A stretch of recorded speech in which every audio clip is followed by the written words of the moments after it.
One day, while Lester was at work, he suddenly received a call from Susan. Susan was crying and told Lester that Andrew was gone. Lester stood there stunned and unable to react for a long time. At Andrew S.'s funeral, Lester learned what had happened. The night before Andrew S.'s wedding, his fiancée disappeared.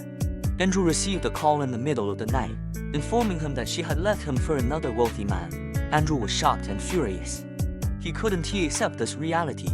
He drove around frantically, hoping to find her and get some answers. At an intersection, Andrew, distracted, had a car accident. His car crashed into a guardrail, and the vehicle was severely damaged. Although he was rushed to the hospital, the injuries were too severe, and despite the doctor's best efforts, they couldn't save him. Andrew passed away in the hospital, leaving behind his friends and a house full of memories. When Andrew's friends heard the news, they were devastated. Susan, Lester, and Mr. White all rushed to the hospital. They couldn't believe that Andrew was gone. They also informed Danny, who arrived the day after Andrew's death. He saw Susan. She was sitting in a corner, taking a deep breath. He pushed the door open and walked in. The sound of the doorbell made her look up, and their eyes met. Susan's eyes widened in surprise before a faint smile appeared on her face. "Danny, long time no see," she said softly, her voice gentle yet distant. Danny sat down opposite her, trying to keep his voice steady. "Yeah, it had been a while." His gaze unconsciously fell on her hand. The ring was gone. A whirlwind of emotion surged through him, a mix of relief and loss. He had countless memories flooding back of their sweetness, their quarrels, and the nights they spent entwined, as if they had happened just yesterday.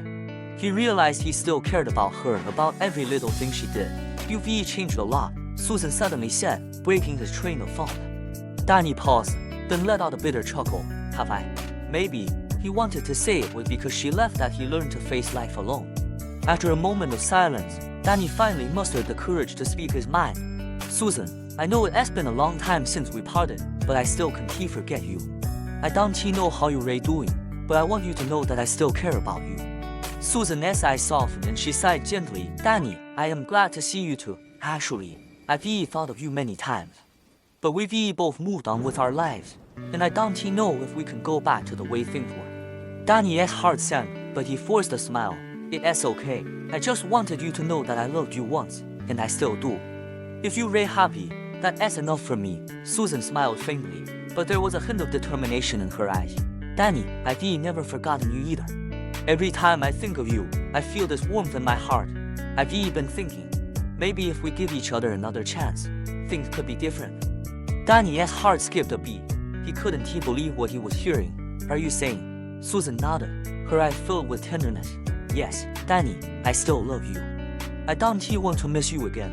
Joy surged through Danny. He reached out and gently took Susan's hand. "Susan, I love you so much. I never want to be apart from you again." Tears welled up in Susan's eyes as she squeezed Danny's hand. "Me too. Danny, let us never be apart again." The air around them seemed to grow warmer, and time seemed to stand still as they embraced tightly, as if to merge their lives once more. All the memories, regrets, and hopes melted into that deep hug.